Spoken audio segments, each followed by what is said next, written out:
It is me, Ludwig. I suppose your host and co-host. I don't know. Co-host? It's okay if you want to do this alone, dog. You're gonna kick us out.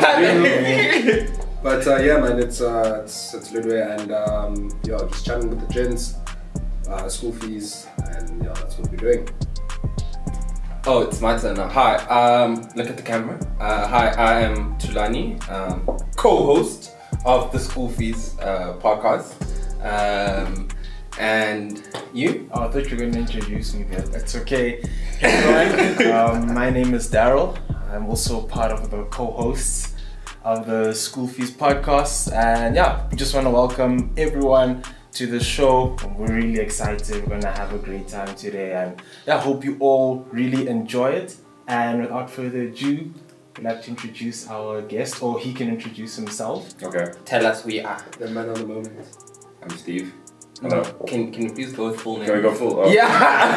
ID. ID number, blood type, the sample, what is the registration? No. My name is Steve Pinto.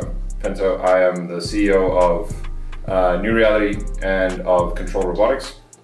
And some other stuff. I suppose we'll find out more in the podcast, yeah.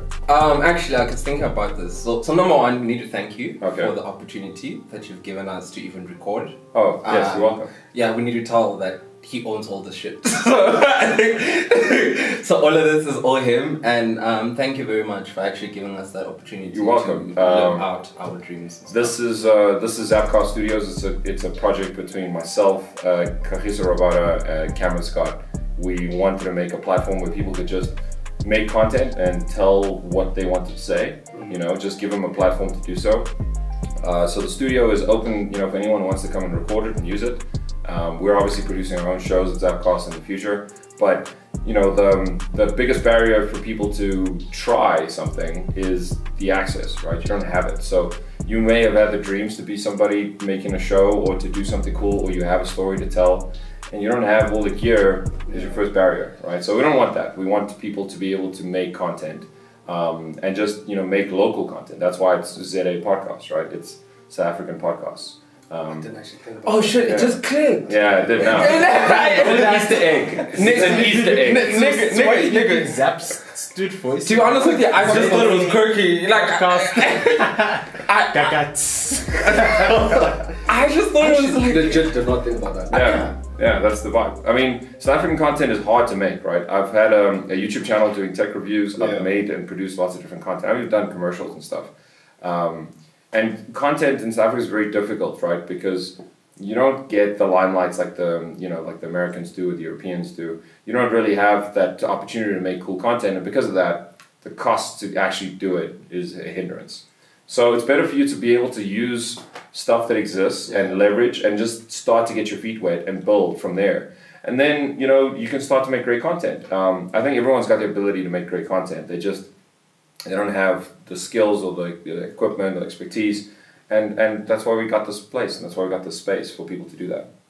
So for example, you mentioned something quite interesting, which is we don't have the almost accessibility or the kind of production that gets us into an American, but YouTube kind of helps scale. It kind of puts the marketplace out there for That's everyone. what they like you to think.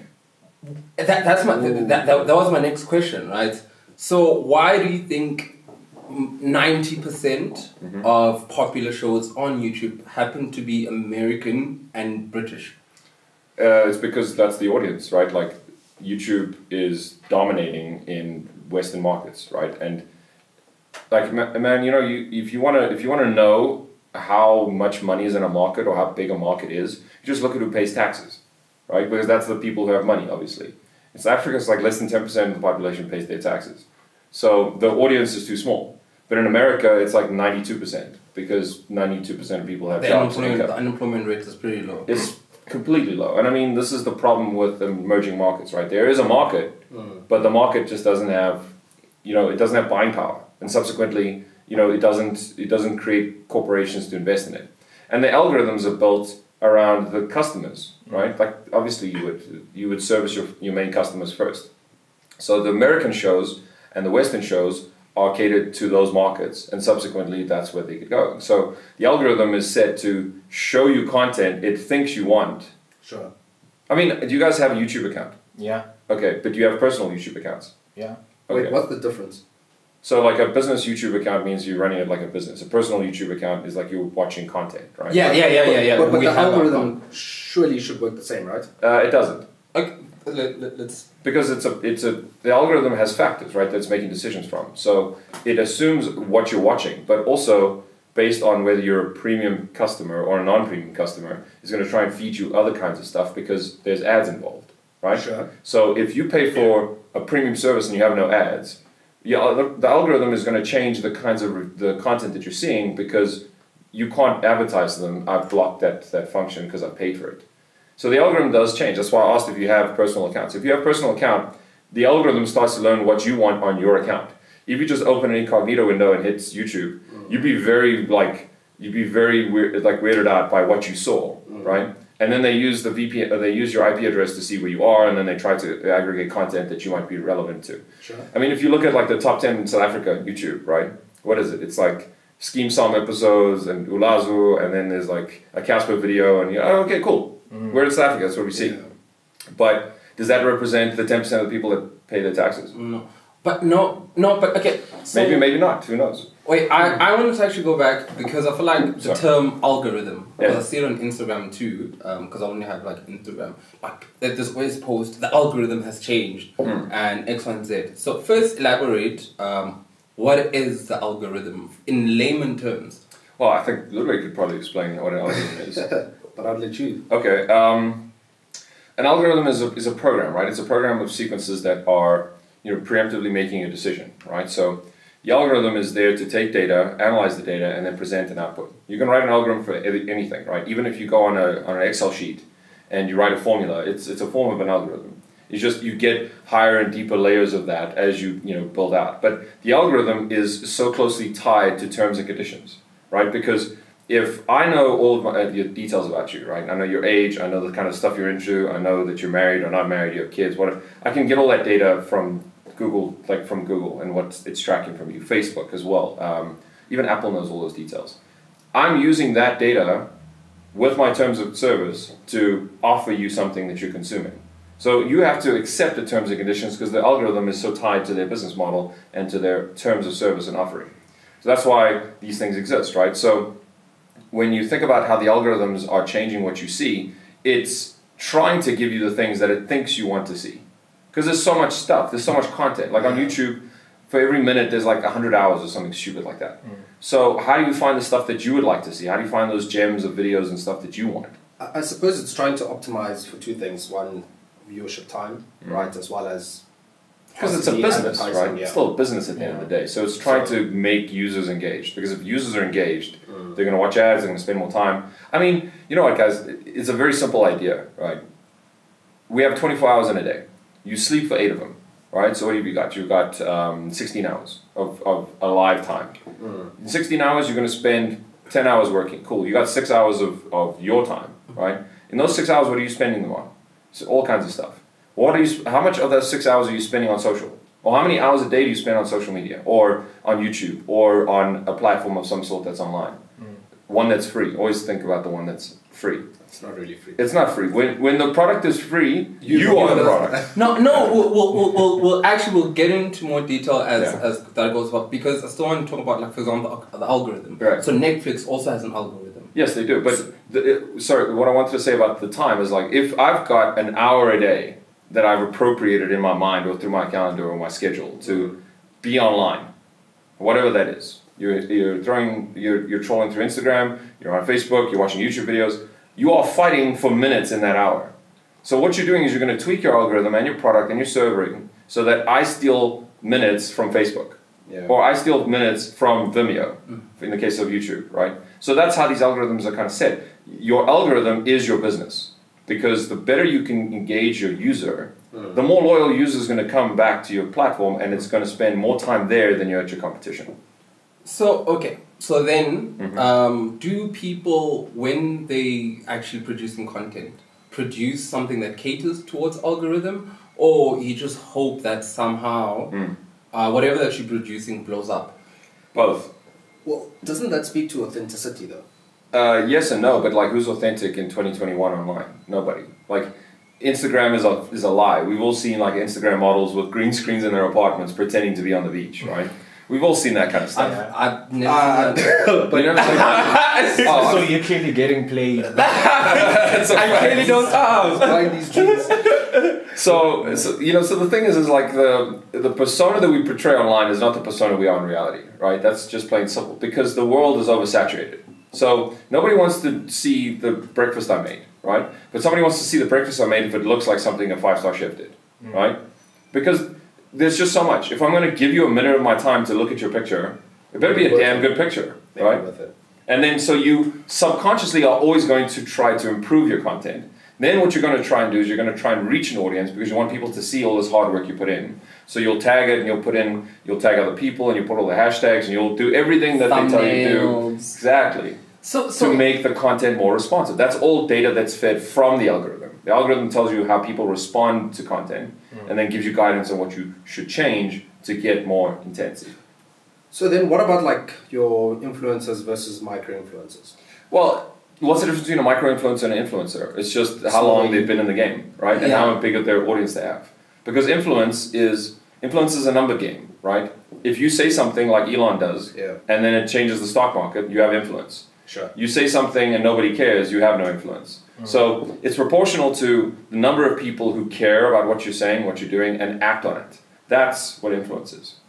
Can a South African beat the algorithm and have their, outside of makeup, right, which is something that is pretty generic across, can they actually get into like an American audience? Yes. So how? Okay, so I made that game Putfighter, right?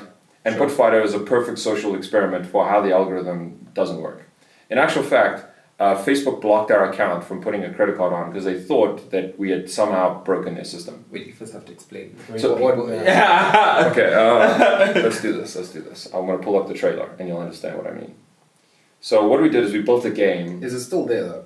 What do you mean? On the App Store? Yeah, it's still there. We'll link it and then in the description. Much appreciated, thank you. Yeah. It was.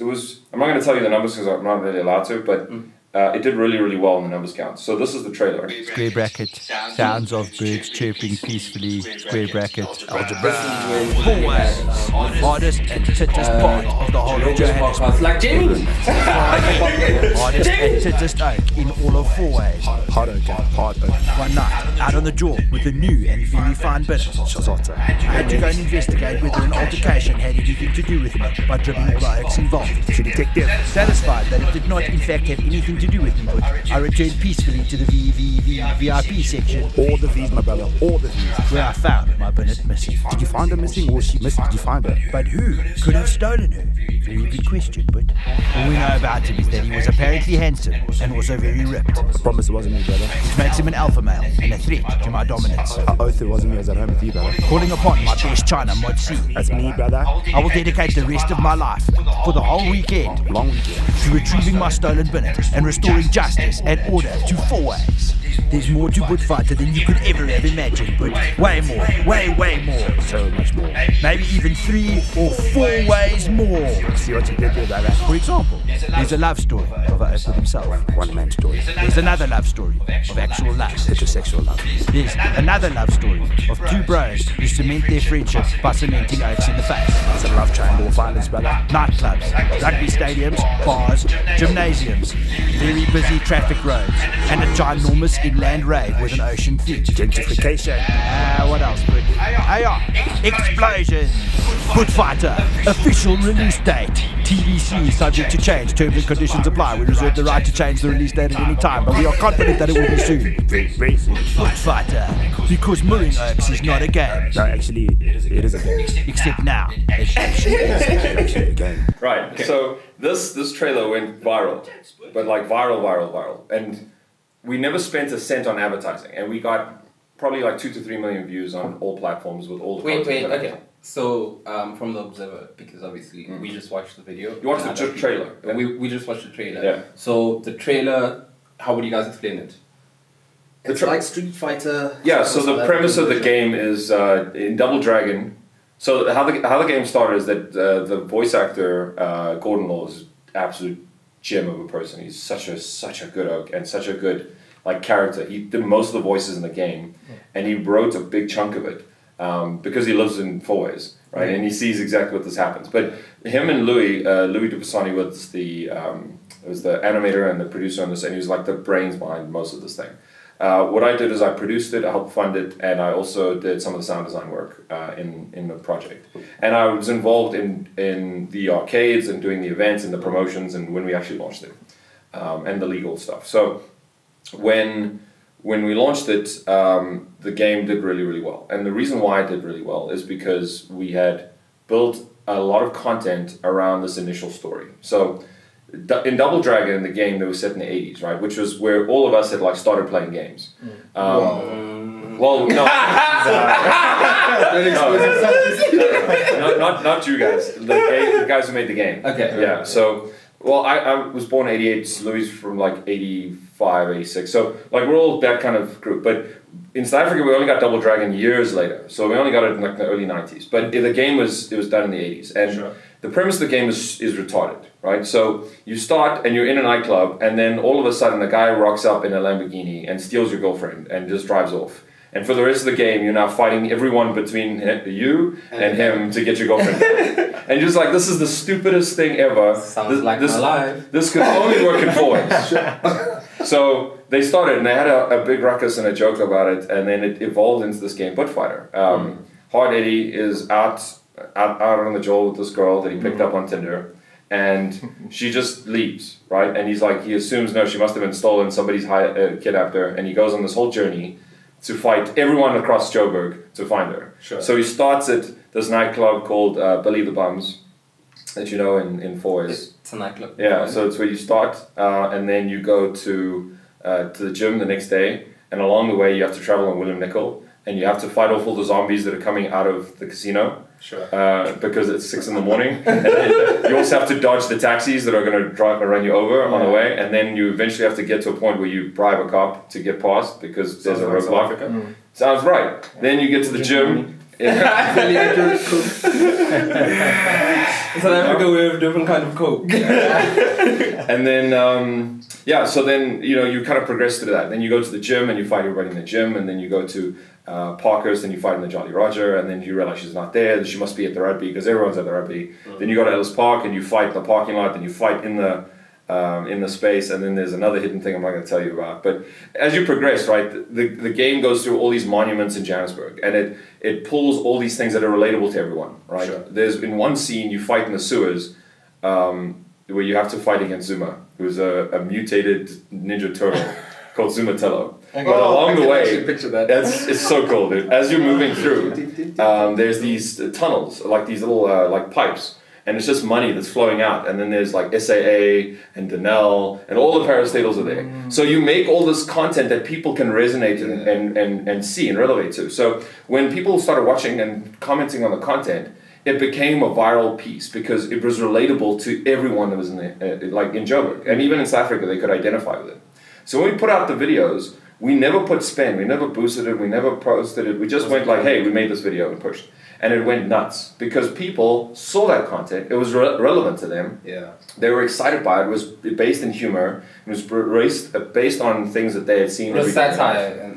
Exactly, right? And then it went viral. Those are the formulas that make great content, right? But now the problem is, how do you do that twice a week? You don't. So instead of us looking at saying, okay, we can resonate with this whole group of people. We're going to make all these kinds of things that are relevant to them and that they know and that they're going to laugh about. And we're going to make a content, we're going to make a game around it, and it was viral because of that. People were so excited to see something that was relevant to them, right? Something that they had seen. And we said, okay, cool. Now we're going to make content, we're going to put snippets out, and that's where it went viral. Facebook thought we were cooking something because the first video we posted, we had like 5 followers. And like a month later, we had about 10,000, and they were like, this is impossible. And the reason why they blocked us is because you are not supposed to be able to get those numbers without paying Facebook. Paying for advertising. Exactly. Sponsorships. Yes, because how do you get higher results than people who pay? It's not fair to the people who paid on Facebook. It's stupid, But that's how Facebook works, right? That's Facebook's system. Is that across like the All of them are the same. Like there's even when you think about on YouTube or on Facebook, there's like monetization levels, right? Like Sure. you don't have 1,000 subs, nobody's going to pay you anything. You have to have 10,000 subs before you start generating kind of revenue. Now the reason why they do that is because they're trying to protect their own business interests. Like if you're making content and you don't have 10,000 subscribers, they're not going to monetize. Well, 1,000 actually. If you don't have 1,000 subscribers, they're not going to monetize you because then they don't have to deal with the admin cost. They don't have to deal with the cost of giving you money to play ads, and the money that you're going to get is so small. Yeah. So Because it's based on pointless. CPM. Yeah, exactly. So now as you start to climb up that, then you start to see where the real revenue gets. But again, it's by audience, it's by people, it's the algorithm. The algorithm is constantly evolving, and it's a living thing in the business, and it is the USP of the business, is what sets it apart. Because when you go on YouTube, you can find anything, right? Like anything. But when you put in the right search terms and you find the right people, then you find great content, and then you're in the trap. So they design the product constantly so that the people who are engaging and evolving and spending climb up, and the people who aren't don't, because it's just capitalism and it's nature. So with Bitfighter, what we did is that we made content that was cool, and we just refused to spend any money on ads. Yeah. And we got the viewership we wanted because we weren't like trying to get people to watch our TV show, buy our products. We were just making stuff that was very relevant to an audience, And they took on. organic growth, because that's It was hyper organic growth, dude. It went from like the video launched on a Tuesday, and we got like I think a few thousand views at the end of the day. We're like, this is crazy. And a week later, it was on 300,000 views, and we're like, what's going on? And you realize like as you started to see the numbers, it was compounding. And that shows the organic growth that you don't get any other way. You don't get the same graph on any other platform. Louis came from advertising business, so he's in the ad agency game. I've also played and dabbled in that space before. And when we showed the numbers to people who are in the industry, they're like, this is sick. this is impossible. How did you do this? This is crap. Like you're lying. You've photoshopped these. What's going on here? Because you can't get it any other way. Because the algorithm stops you from doing so. So just an interesting question. Where did most of the viewers come from? Is it South African? Is it outside the world? No, it was mostly South African, but a lot of people abroad, expats, had picked it up and it didn't show it to their friends. Like this is. Let me show you a little bit about South Africa. This is what we made. And I mean, they don't get the jokes and stuff, but so what? It doesn't matter. It was made for us.